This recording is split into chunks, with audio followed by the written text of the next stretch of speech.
Welcome to the Short Book Summaries channel. If you are new to this channel, kindly consider subscribing this channel to stay updated on each new book coming to this world.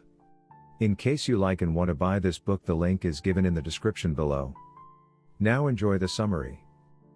Author Bhante Gunaratana, a renowned meditation master, takes us step by step through the myths, realities, and benefits of meditation and the practice of mindfulness. This expanded edition includes the complete text of its predecessor along with a new chapter on cultivating loving-kindness. For anyone who is new to meditation, this is a great resource for learning how to live a more productive and peaceful life. Still know that the best way to understand mindfulness and meditation is just by the very act of meditation itself, yet reading this book gave the great understanding of Buddha's teaching. In Vietnam, Buddhism is combined folklore with Confucian and Taoist teachings, making this faith somehow vague despite the fact that most of Vietnameses identify themselves as a Buddhist. Thanks to the beautifully written books as this one that Buddhism and mindfulness become understandable for those who in need.